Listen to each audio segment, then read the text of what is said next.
تموتن إلا وأنتم مسلمون يا أيها الذين آمنوا اتقوا الله وقولوا قولا سديدا يصلح لكم أعمالكم ويغفر لكم ذنوبكم ومن يطع الله ورسوله فقد فاز فوزا عظيما يا أيها الناس اتقوا ربكم الذي خلقكم من نفس واحدة وخلق منها زوجها وبث منهما رجالا كثيرا ونساء واتقوا الله الذي تساءلون به والأرحام إن الله كان عليكم رقيبا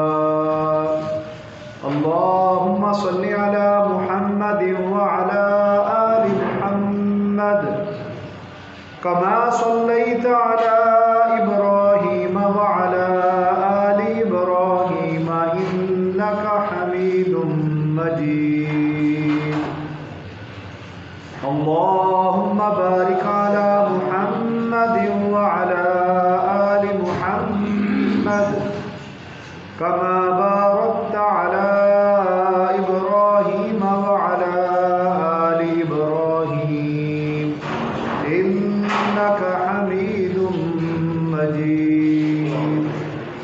تمام قسم کی حمد و ثنا، بزرگی، بڑائی، کبریائی اللہ سبحانہ و تعالیٰ کے لیے، بے شمار انگنت درود و سلام امام الانبیاء خاتم النبیین سید المرسلین امام المجاہدین جناب محمد الرسول اللہ صلی اللہ علیہ وسلم کی ذات اقدس پر نہایت قابل احترام محترم عزیز بھائیوں، دوستوں، بزرگوں، اللہ احکم الحاکمین اپنی کلام مجید کے اندر ارشاد فرماتے ہیں کنتم خیر امہ، کہ تم بہترین امت ہو۔ ہم مسلمانوں کو رسول اللہ صلی اللہ علیہ وسلم کی امتیوں کو مخاطب فرما کر فرمایا کنتم خیر امہ، تم بہترین امت ہو۔ کس وجہ سے؟ نہ تو کسی خاندان کی بنیاد پر، نہ حسن و جمال کی بنیاد پر، نہ جاہ و جلال اور مال و زر کی بنیاد پر، اور نہ ہی کسی عہدے اور رتبے کی بنیاد پر۔ وجہ بتا دی کہ کس لیے اللہ ہمیں بہترین امت فرما رہے ہیں۔ اخرجت للناس، اس لیے بہترین امت ہو کہ میں نے تمہیں لوگوں کے لیے نکالا ہے، میں اپنے لیے نہیں آیا اور آپ اپنے لیے نہیں ہے، ہم دوسروں کے لیے آئے ہیں۔ کیا مطلب ہے دوسروں کے لیے اللہ کے بھیجنے کا؟ اللہ کہتے ہیں کہ تأمرون بالمعروف، کہ تم دوسروں کو نیکی کا حکم دیتے ہو، وتنہون عن المنکر، اور برے کاموں سے منع کرتے ہو۔ یہ ایسی خوبی ہے وتؤمنون باللہ، اور اللہ پر ایمان رکھتے ہو۔ یہ نبیوں کا کام تھا۔ اللہ نے جتنے بھی انبیاء اور رسل بھیجے ہیں وہ یہی دو کام کرتے رہے، یا تو نیک اعمال کا حکم کرتے رہے یا برے اعمال سے منع کرتے رہے۔ ایک ایمان والے کی، ایک مومن کی، ایک مسلمان کی زندگی بھی انہی دو معاملات کے درمیان بسر ہونی چاہیے۔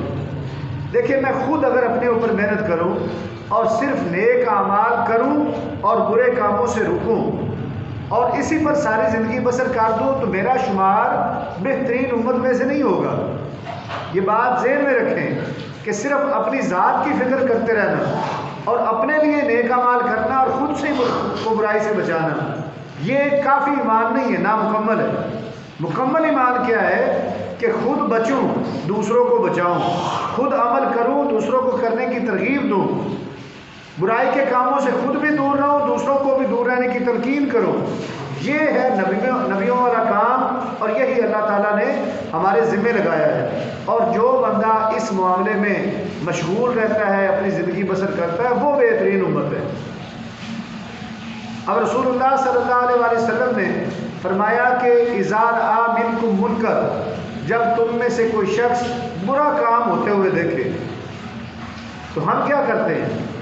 جب ہمارے سامنے کوئی برا کام ہو رہا ہوتا ہے، جو سلیم الفطرت لوگ ہیں آج کل لوگ کیا کرتے ہیں کہ وہ ہمت کر کے کسی کو کہہ دیتے ہیں کہ یار یہ غلط ہو رہا ہے، اس کو نہیں ہونا چاہیے، یا اس بندے کو کہہ دیتے ہیں کہ تم غلط کر رہے ہو، یہ نہ کرو۔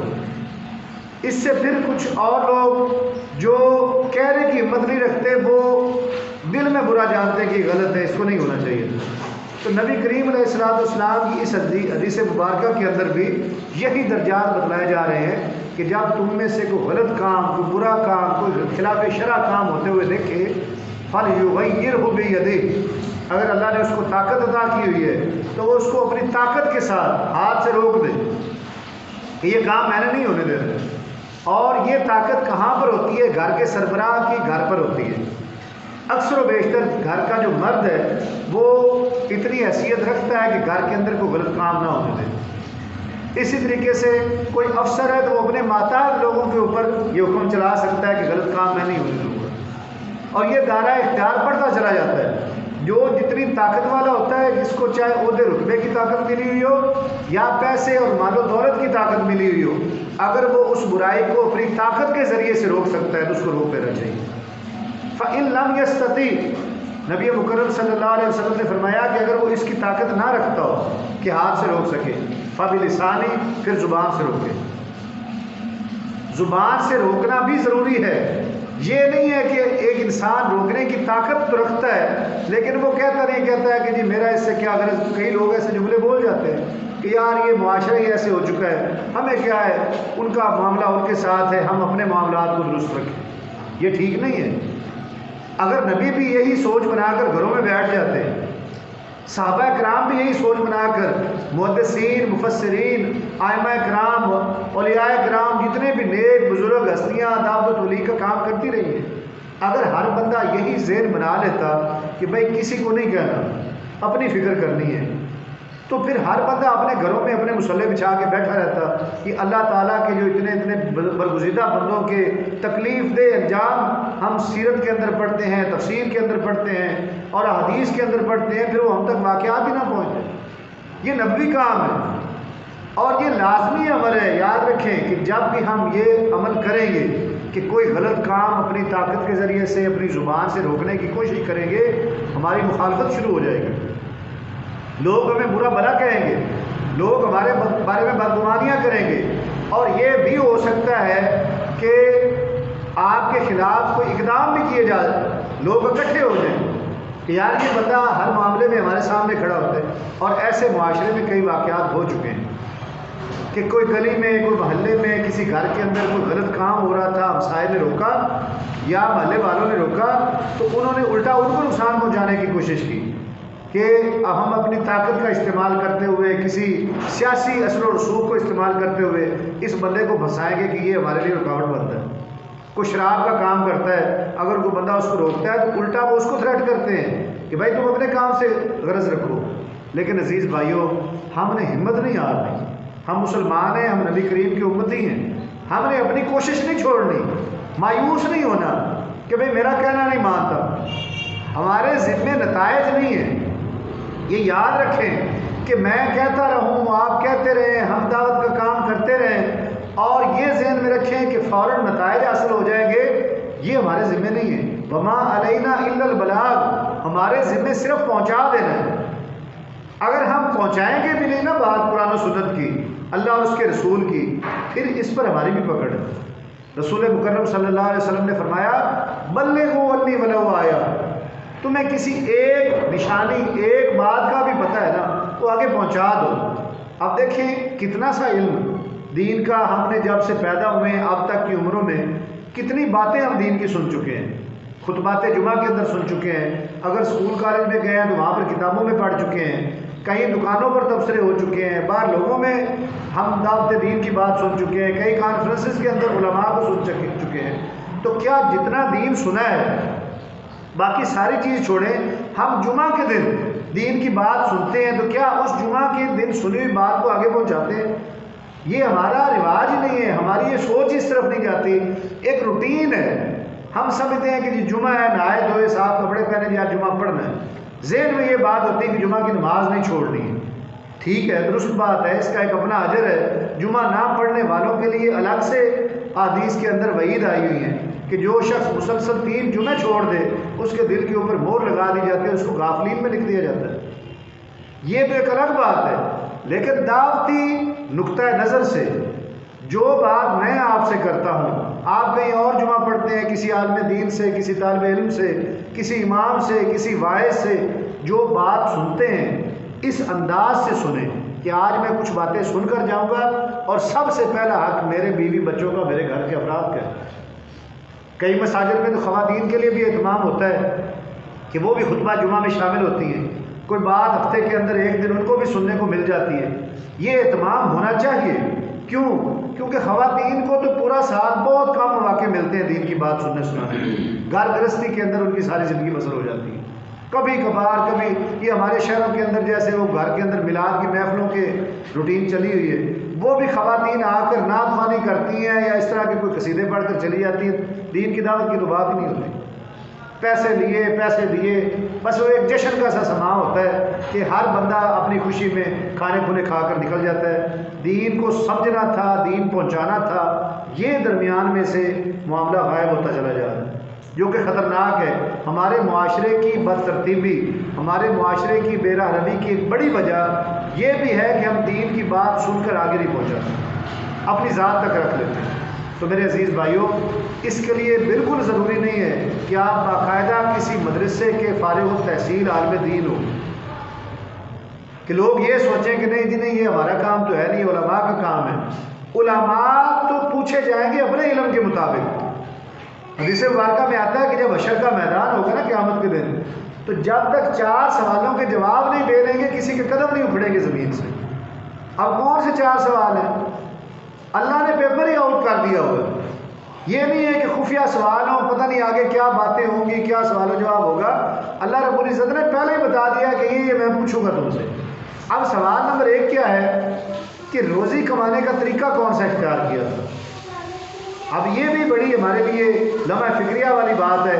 ہم یہ سوچتے ہیں کہ یار پیسہ آئے، جس ذریعے سے بھی آئے نا، وہ حلال سے آئے، حرام سے آئے، ملاوٹ سے آئے، دھوکے سے آئے، کسی کا حق مارنے سے آئے، بس پیسہ آئے۔ یہ غلط سوچ ہے۔ محنت کرنی ہے، اللہ سے دعا کرنی کہ اللہ جو میری جائز ضروریات ہیں اللہ تیرے کرم نوازی سے پوری ہونی ہے۔ میں محنت کر رہا ہوں، اے اللہ اپنے رزق کے خزانے میرے لیے کھول دے، میری یہ ضروریات پوری کر دے۔ رب سے مانگتے رہنا ہے اور اس جسم کو استعمال کرتے رہنا ہے۔ جو رزق نصیب میں لکھا ہے اللہ ضرور عطا کریں گے۔ یہ ایسے ہو نہیں سکتا کہ اللہ رب العزت نے بندے کو پیدا کیا اور اس کے رزق کا بندوبست نہ کیا ہو۔ اللہ تو ان کو بھی دیے جا رہا ہے نا جو اللہ کو ہی نہیں مانتے۔ ایک تو یہ ہے نا کہ اللہ کی بات کو نہ ماننا، ان میں سے کثیر تعداد مسلمانوں کی ہے کہ ہم اللہ کو مانتے ہیں، اللہ کی باتوں کو نہیں مانتے۔ لیکن دنیا کے اندر ایسے لوگ بھی موجود ہیں، یہ کمیونسٹ، جو اللہ کی ذات کے ہی منکر ہیں۔ وہ کہتے ہیں اللہ ہے ہی نہیں، یہ کائنات ویسی ترتیب سے چل رہی ہے، ہر کچھ، ہر چیز، یہ دن کا طلوع ہونا، رات کا آنا جانا، بارشوں کا ہونا، یہ پہاڑوں کا بننا، انسانوں کی تخلیق، یہ ایک روٹین ہے، بس ہو رہی ہے، ہوتی چلی جائے گی۔ ایسی بات نہیں ہے۔ اللہ نے تو اس کے دلائل دیے قرآن کے اندر، لیکن اگلا معاملہ یہ ہے کہ قرآن پر ان کا ایمان نہیں ہوتا۔ اب کیا اللہ تعالیٰ ان سے بینائی چھین لیتا ہے؟ اللہ تعالیٰ نے ان سے کان واپس لے لیے یا اللہ تعالیٰ نے ان کو ٹانگوں سے معذور کر دیا ہے؟ نہیں، اللہ نے جب انسان کو بنا دیا ہے نا تو اس کے رہن سہن، اس کا کھانا پینا، اس کا رزق وہ ماں کے پیٹ میں ہی تھا، لکھ دیا گیا ہے۔ بچہ جب 120 دنوں کا ہوتا ہے نا ماں کے پیٹ کے اندر، ہم سب جب اپنی ماں کے بطن میں تھے 120 دن 4 مہینے، تو اس وقت اللہ ایک فرشتہ بھیجتا ہے جو آ کر اس بچے کی عمر لکھتا ہے کہ اس نے کتنی زندگی بسر کرنی ہے، اس کا رزق لکھتا ہے، اور شقیٌ او سعید کہ یہ نیک ہوگا بدنیک ہوگا، اس کے سارے اعمال کا اللہ کو پہلے ہی پتہ ہے، وہ بھی سارا لکھ دیا جاتا ہے کہ یہ کس قسم کا ہوگا۔ تو عزیز بھائیوں، جب اللہ نے ماں کے بدن کے اندر رزق لکھ دیا کہ اس کو ملنا ہے اور وہ ملنا ہے، ایسے نہیں ہے کہ نہیں ملنا، اب اس کو حاصل کن طریقوں سے کرنا ہے یہ ہمارے اوپر ہے۔ وہ حرام سے حاصل کرنا ہے، وہ حلال سے حاصل کرنا ہے، اور ملنا اتنا ہی ہے۔ یہ بھی ذہن میں رکھیں کہ ہم بعض بات کہتے ہیں کہ یار فلاں بندے نے تو جناب وہ پرائز بانڈ خریدے اور اس کی لاٹری نکل آئی اور اس کو ارب پتی بن گیا، اس کے تو دنوں میں حالات بدل گئے۔ فلاں بندہ تو جی باہر کے ملک چلا گیا، اس ملک گیا تو دیکھو یہاں پر کیسے ہوتا تھا اور وہاں پر کیسے ہو گیا۔ اللہ تعالیٰ جو جائز کاموں کے وسائل ہیں اللہ پیدا فرماتے ہیں، انسان محنت کرتا ہے، کوشش کرتا ہے، اللہ رستے کھولتے ہیں، والذین جاہدوا فینا لنہدینہم سبلنا، اللہ کہتے ہیں جو ہمارے راستے پر چلنے کی کوشش کرتا ہے ہم اس کے لیے راستے کھول دیتے ہیں، اور جو نہیں چلنا چاہتا نا اللہ اس کو پکڑ کر لاتے نہیں۔ یہ بھی یاد رکھیں کہ اللہ تعالیٰ نہیں کریں گے کہ فرشتوں کو حکم دیں کہ چلیں ان کو اٹھائیں سارے مسجد میں جائیں جمعہ پڑھ کے، یہ ممکن نہیں ہے، کیونکہ عقل جب دے دی نا اللہ نے تو پھر اس عقل کا استعمال کرنا اللہ نے ہمارے ذمہ چھوڑ دیا کہ درست کرو غلط کرو، اما شاکرا و اما کفورا، کہ شکر والا رستہ اختیار کر لو یا کفر والا اختیار کر لو، یہ تمہارے اوپر ہے۔ اب میرے عزیز بھائیوں، قیامت کے دن کہ رزق کہاں سے کمایا تھا یہ بڑا اہم سوال ہے۔ اب وہاں پر جھوٹ نہیں بول سکیں گے، اور یہ بھی یاد رکھیں میرے عزیز بھائیوں کہ لوگ مکریں گے، وہاں پہ بعض لوگ انکار کریں گے، جھوٹ بولیں گے، وہاں پہ بھی جھوٹ بول دیں گے کہ جی وہ مجھے تو علم نہیں تھا، میں نے تو ایسے کیا ہی نہیں ہے۔ تو اللہ تعالیٰ سورہ یاسین کے اندر کیا ارشاد فرماتے ہیں کہ اللہ تعالیٰ فرماتے ہیں کہ ان کے پاؤں اور ہاتھ گواہی دیں گے، تشہد ارجلہم وایدیہم، قوت گویائی ہاتھوں سے ہوگی، ہاتھ بولیں گے کہ اللہ مجھ سے یہ کام بہتر ہے، قدم کہیں گے کہ اللہ ہم پر چل کر یہ وہاں پر جاتا رہا، یہ جھوٹ بول رہے ہیں۔ تو جب وہاں پر انسان کے اعضاء جن میں آج قوت گویائی نہیں ہے وہ پکار کر کہیں گے کہ اللہ یہ ہم سے یہ کام لیتا رہا ہے، زمین گواہی دے گی، زمین کا چپا چپا بولے گا کہ اللہ مجھ پر یہ نیک کام کرتا رہا ہے، یہ میں اس کی گواہی دیتی ہوں، اور زمین ہی گواہی دے گی کہ اللہ میرے اوپر اس نے یہ بدکاریاں کی ہیں، تو زمین گواہی دے گی۔ ہمارے ایک استاد محترم تھے کراچی میں، ان کو ہم نے اکثر دیکھا کہ مسجد کے اندر نہ کبھی اس کارنر میں کھڑے ہوئے ہیں، کبھی اس کونے میں کھڑے ہوئے ہیں، کبھی یہاں کھڑے ہوئے ہیں، کبھی وہاں کھڑے ہوئے ہیں۔ طلباء اکثر پوچھتے تھے کہ استاد محترم ہم آپ کو اکثر دیکھتے ہیں کہ آپ کسی ایک جگہ پر نماز نہیں پڑھتے، کبھی کدھر کبھی کدھر کبھی کدھر نمازیں ادا کر رہے تھے۔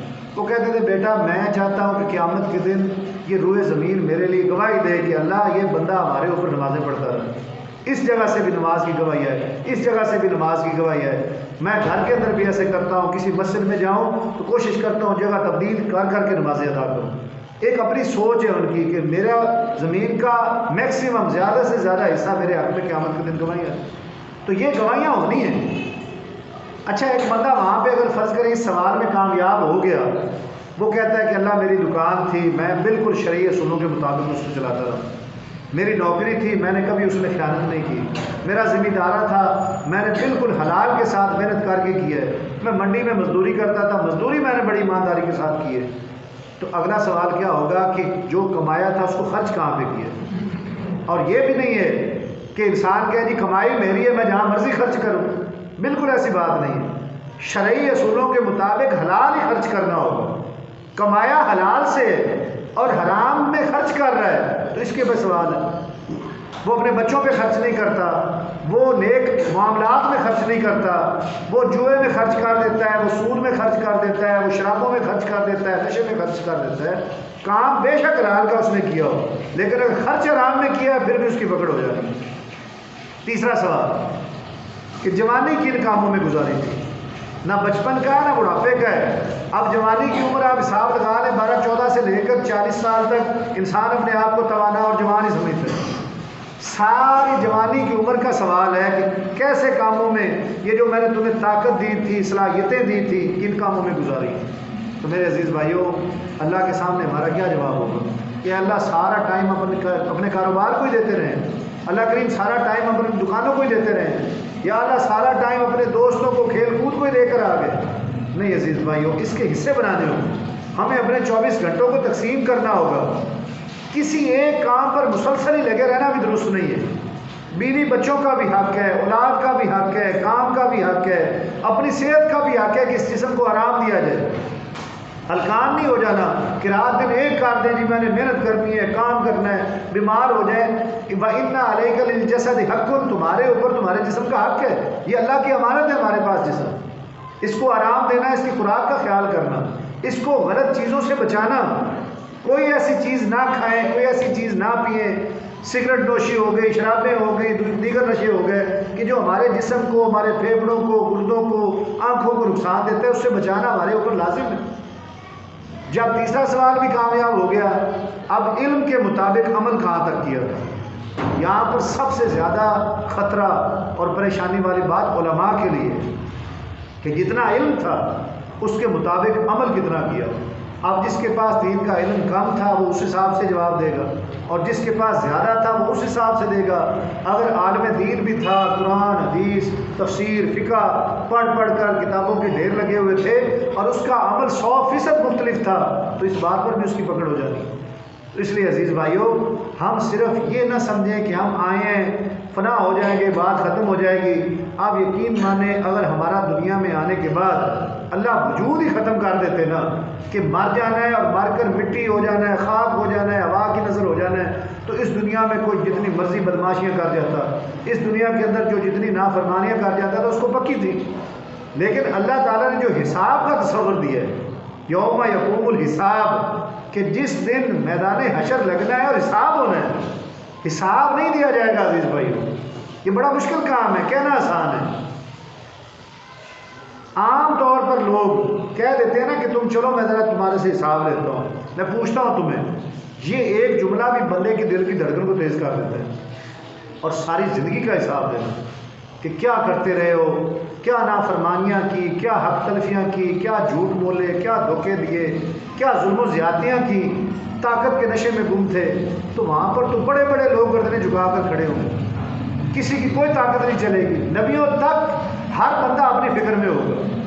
بخاری شریف کی بڑی طویل حدیث مبارک ہے کہ لوگ روتے روتے انبیاء کے پاس جائیں گے کہ آج کا دن کی سختی اتنی ہے کہ ہمارا حساب لے کر بے شک جہنم میں بیٹھ گئے، لیکن حساب شروع ہو، حساب ہی نہیں ہو رہا۔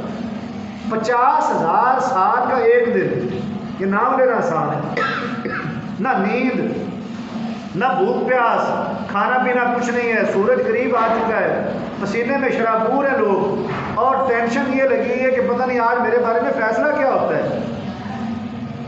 رسول اللہ صلی اللہ علیہ وسلم نے فرمایا کہ عائشہ، قیامت کے دن لوگ بے لباس کھڑے کیے جائیں گے، اللہ کے حضور پیش ہوں گے، لباس نہیں ہوگا۔ حضرت ام عائشہ صدیقہ رضی اللہ تعالیٰ نے فرمایا کہ یا رسول اللہ، ہم تو با پردہ خواتین ہیں، تو یہ کیا معاملہ ہوگا کہ بے لباس اور لوگوں کی نظر نہیں پڑے گی؟ تو آپ صلی اللہ علیہ وسلم نے فرمایا کہ اس دن کی سختی، پریشانی اور نفسیاتی طور پر لوگ اتنے پریشان ہوں گے کہ ہر ایک کی نظر اللہ کی عرش کی طرف لگی ہوئی ہوگی کہ آج فیصلے ہونے ہیں۔ آج بنتا کیا ہے؟ آج میری ہمیشہ کی زندگی کا فیصلہ ہونا ہے، اور وہ ہمیشہ کی زندگی کیسی ہے؟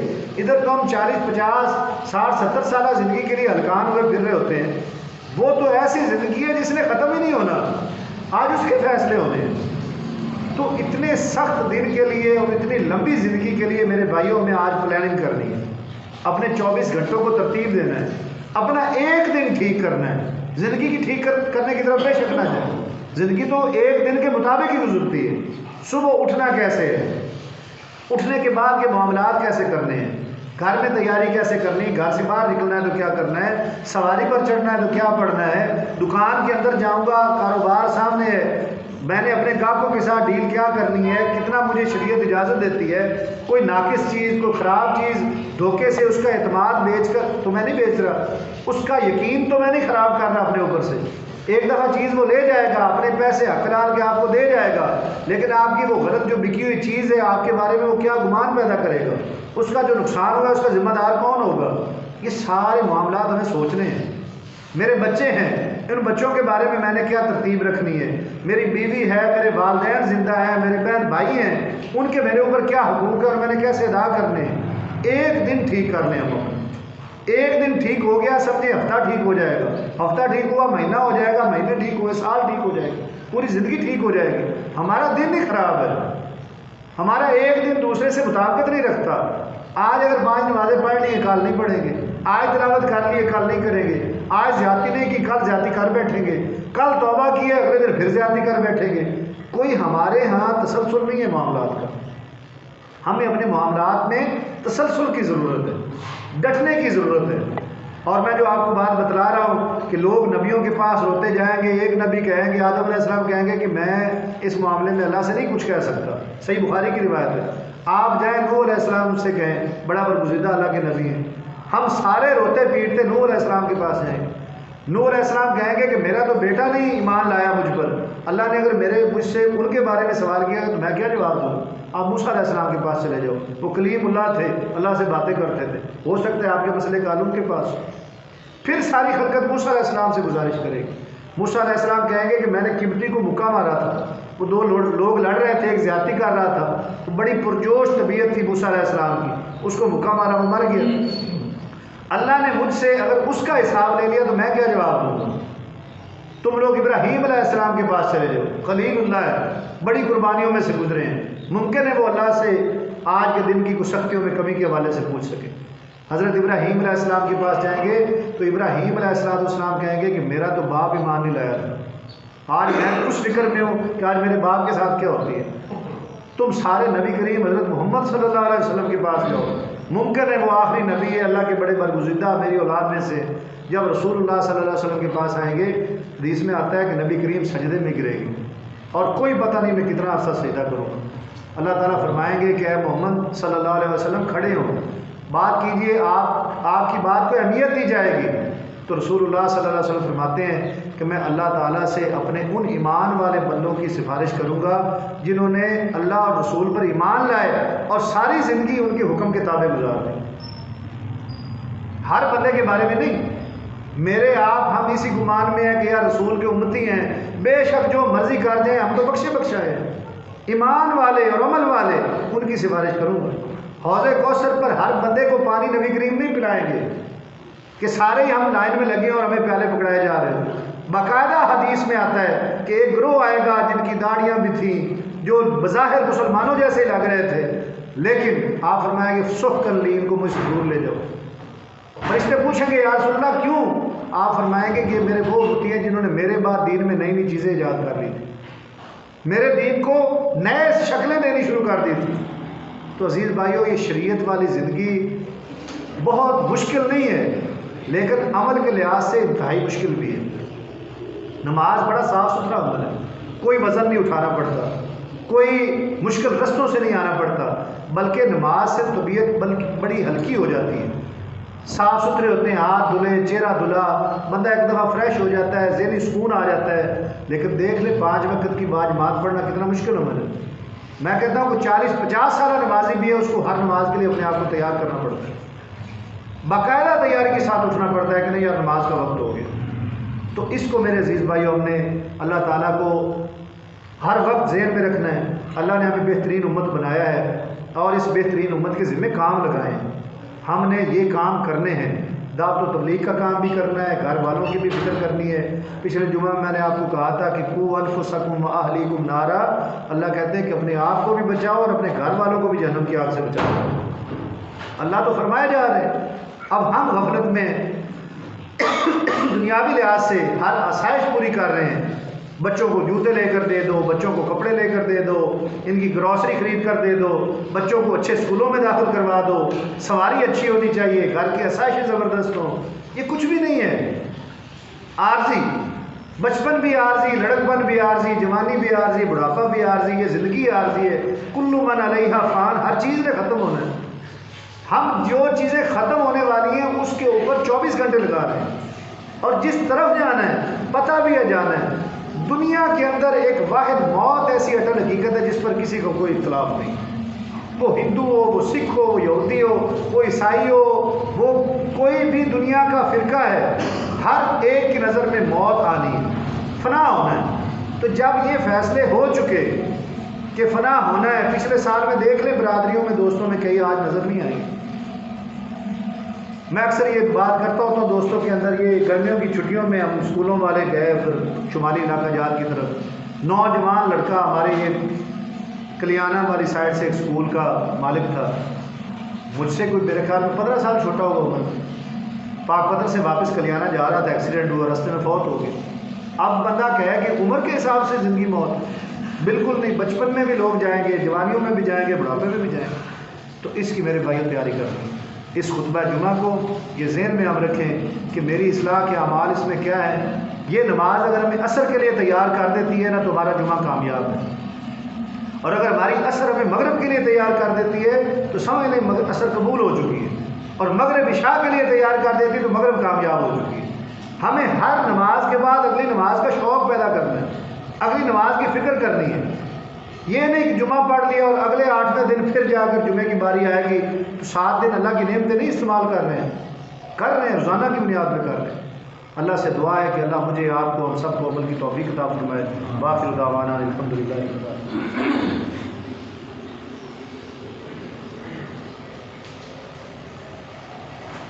ان الحمد لله نحمده ونستعينه ونستغفره ونعوذ بالله من شرور انفسنا ومن سيئات اعمالنا من يهده الله فلا مضل له ومن يضلل فلا هادي له ونشهد ان لا اله الا الله وحده لا شريك له ونشهد ان محمدا عبده ورسوله. عزیز بھائیو، یہ دو اعلانات ہیں، یہ دو کانفرنسز ہو رہی ہیں، ایک پاک پتن میں اور ایک ملکہ ہاؤس میں. پاک پتن میں یہ جھگیاں کندل نال والی سائڈ پر ایک مسجد ہے، مسجد رحمت، گلشن فرید کالونی. تو 24 نومبر بروز اتوار یعنی کہ پرسوں یہ مغرب کے بعد کانفرنس ہے، جس میں مولانا ہمارے استاد محترم بھی ہیں حافظ عبد الغفار مدنی رحمہ حفظہ اللہ، یہ مدینہ یونیورسٹی کے پڑھے ہوئے ہیں، بڑے اچھے عالم دین ہیں ماشاءاللہ، باعمل ہیں. اور جناب محمد جنید الرحمان صاحب خطاب فرمائیں گے.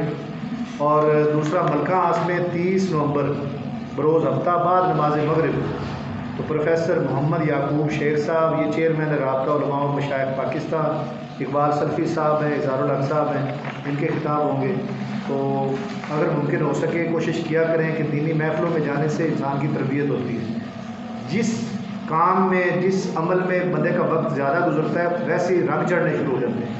تو علماء ہمارے پاس تشریف لاتے ہیں تو ہمیں جا کر ان کے خطاب سننے چاہیے، اور اس نیت کے ساتھ جائیں کہ اللہ کے دین کی دعوت کو سنیں گے، ہو سکتا ہے میری زندگی میں کوئی تبدیلی پیدا ہو جائے. سبحان ربک رب العزت عما یصفون وسلام علی المرسلین والحمد للہ رب العالمین.